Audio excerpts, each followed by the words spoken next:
Today I'm going to show you guys how I'm doing kind of like a little bit of a reverse color correction. So instead of going lighter, we're going to be actually going darker. So my client reached out to me a couple weeks ago to book an appointment, and currently she has like blonde hair, but she wants to go back dark, probably around like black. We'll see what kind of black, or if she wants like a dark brown, but we'll get into that when she gets here. But yeah, so I thought I'd take you guys through it, show you guys the process. But yeah, so keep watching if you're interested. My client and I had done a text consultation a couple weeks prior to her coming in for her appointment today, and so we did a rundown of it. I'll throw up the inspiration pics. So we're going dark, and we're going to do a little bit of a shag, wolf cut type of haircut, and I'm super stoked. It's going to be awesome. Her hair had been cut in the middle of January, and at the time of this appointment, it was the middle of March, so not too long ago. So we want to try to keep some of the length, preserving a lot of the length actually, just kind of trimming up the very dead bits, but most of the length was going to come off with the layers because we are doing a little bit of a wolf cut, shag cut, and I think it's going to be an awesome everyday look for her because you can see here, this is her natural texture. And for that top layer, you can even see just as I'm brushing it out, the ends just kind of straighten out because of the lack of strength and the lack of moisture from being processed, which is fine, we get it. But I think cutting that off and making it lighter with the layers is going to give her a way nicer shape when it's air dried in the future after this haircut. In this clip, I'm just detangling her hair, debriefing her on what we're going to do, having a little bit of a laugh, and then I'm going to take her back to the wash bowl and we're going to start the filler process.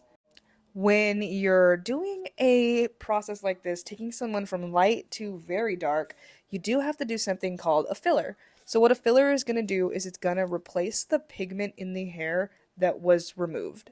So when you bleach out hair, you're going through all the different pigments. That's why some people's hair lifts very warm, because there's still warm pigments left in the hair and stuff like that. So when we're going back to a black color, we need to put all of those in, because if I just put black over what she came in with, after like 2 washes, it would be looking very, very green, and we do not want that. We want it to be nice and black and have a nice fade out over time. So before I actually put the filler on, I wanted to try and even out the porosity of her hair a little bit more by doing a hydrating treatment. What this is going to do is give her hair a little bit more moisture and allow it to take the filler color a little bit more even. So I'm using the Amika Hydro Rush Intense Moisture Mask. I'm just going to apply that to her hair and make sure it's evenly coated and let it sit for a little bit, just so the moisture can really get absorbed and it'll actually help us even out the porosity. When I was formulating for the filler color, which is what I was doing in my head at this point in the process, I was trying to think on which pigments needed to be put back into her hair. We could tell that because of all the different levels and lightness that she had, she didn't need yellow or orange necessarily put back into her hair, but she definitely needed red and definitely a violet. But the caveat to that is, since we wanted such a dark black, more of a almost blue black, there was going to be a lot of blue pigment in the actual dye I was going to use. So I didn't want to go too red, so then it has a purple undertone, but I also didn't want to go too, like, orange to where it could go, like, a green undertone, because we don't want either of those. Neither of those are good undertones, at least in my opinion for this specific client. So I ended up doing a crazy mix of all of those tones, red, orange, and violet. Before I get into the formula of what I used, I want to kind of break down why I used red, violet, and copper orange, because there's a little bit of logic to it. So the red was obviously because we needed the red filler just for the pigment itself. I didn't want to use just a straight up brown because I feel like the brown could make the color end up looking hollow over time and not have any richness as it fades. So the red is for the richness in the long run of the color. And the copper, I used a pure copper booster, so it was like straight up orange. That was because there was some level 9 pieces in there that were really, really yellow. So I think by having a yellow, or more of a orange red, like a red orange, to fill in those gaps was kind of what I was going for. And then I put the violet in there to help counteract some of the yellow tones that were in the hair already and that I added with the orange. So then it ended up being kind of more of a neutral red. I don't know if that's a real term, but a neutral red base kind of type of deal. So for the actual formula of it, I used the Pulp Riot Liquid Demi Colors, and I used 4-5, which is a level 4 red violet, a 6-6, which is a level 6 red, and then I used a -4, which is the copper booster. For the ratios, I used more of the 4-5 because I wanted the end result to be more of a level 5, 4.755 level instead of like on the lighter side of like a 6. But yeah, so I applied the filler at the bowl just like I am here. I just put it on the hair and combed it through using a Framar Emperor brush.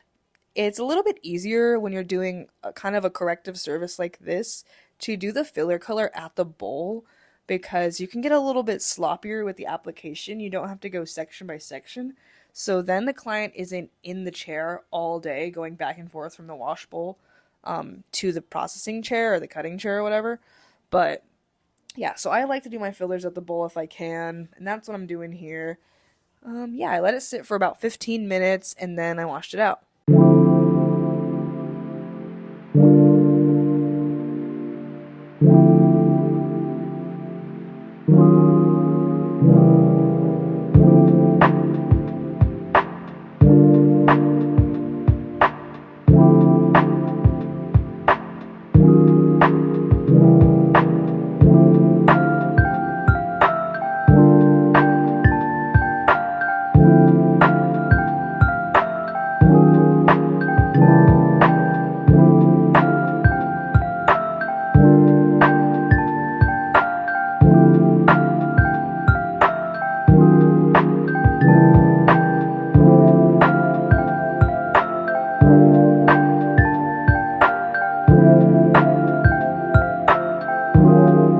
So before shampooing out the filler, I actually used the Amika Fade Block pre-shampoo treatment, and what this does is it seals the cuticle and balances the pH to protect the color from wash-related fading.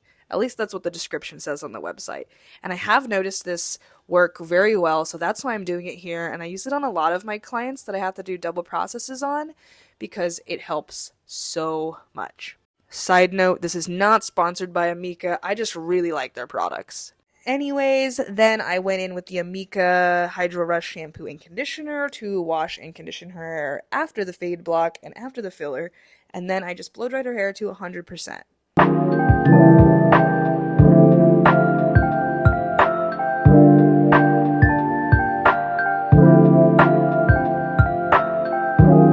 Before I detangled her hair and blow dried, I went in with another Amika product, the Hydro Rush Intense Moisture Leave-In Conditioner, just to make sure I wasn't adding any extra tension on her hair with the brush. So this is the hair blow dried after the filler. You can see the color I'm talking about. It's not incredibly red, it's not incredibly copper, but it's not brown either. It's a nice like neutral red, like I was saying before, if that even exists.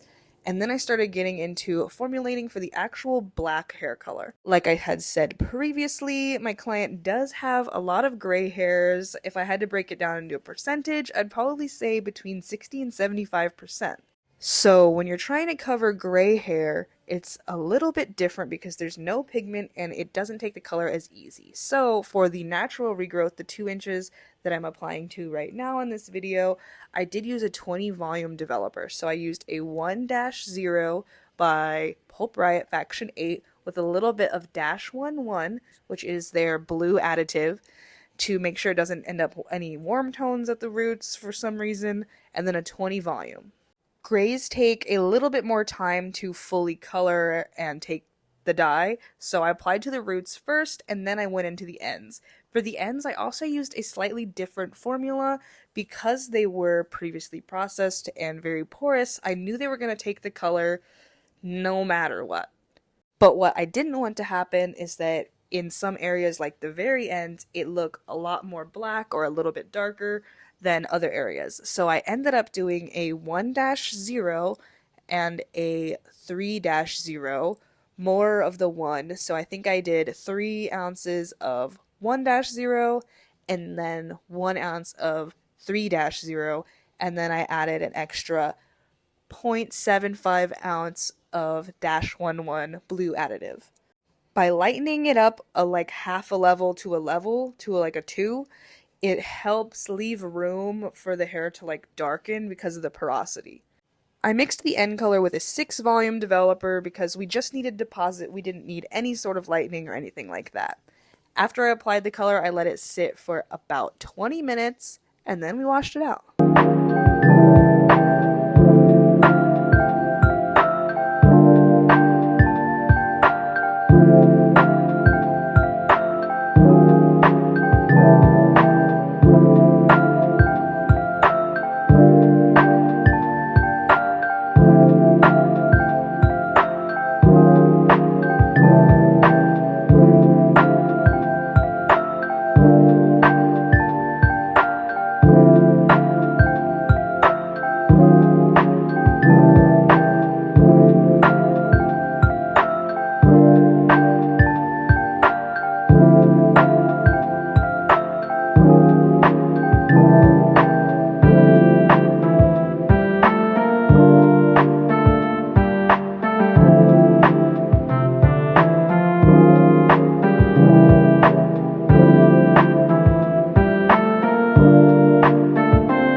When I washed it out, I did another shampoo and condition with the Amika Hydro Rush like I had did previously, and then here I am brushing it out.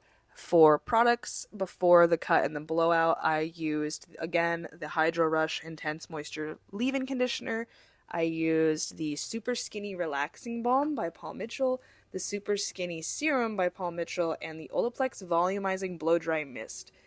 Honestly, those 4 products is my holy grail for blowouts. I love those products mixed together. Something to note about the Super Skinny products is that the relaxing balm is heat activated, so if you're going to use that product, you have to use heat like a blow dry or straightener in order to get the full effects of smoothness from it. But the serum doesn't need to be heat activated. You can just put that on and it'll help smooth your hair out. But using both makes it super silky smooth, and I love it, so that's why I use both of them. After I brushed out the tangles, added in the product, combed the product through, I started sectioning out for the haircut. Like I had said previously, we're doing a wolfy shag cut haircut with like some curtainy bangs and heavier face framing than she'd had previously. So how I like to section it out is I like to take the face framing, section it out to about the ear, like you can see here, and then I like to section out like right above the ear all the way around the head, and that's going to serve as kind of the base of the haircut.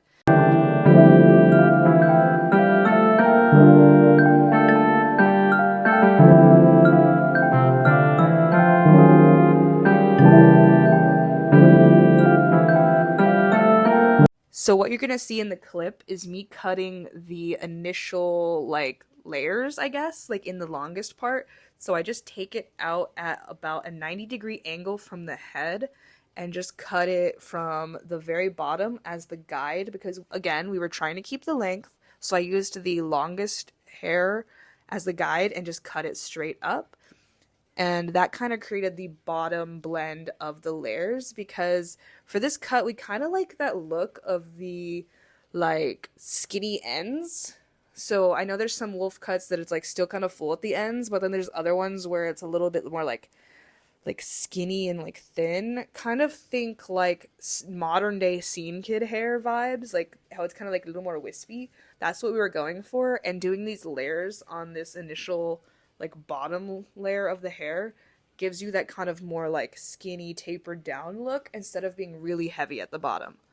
After that, before I let down the rest of the hair, I cut the face framing, and I did use a razor, and I started at about cheekbone and then went down from there around the face, just to make that really like shaggy, flowy, lots of face framing, kind of almost choppy look.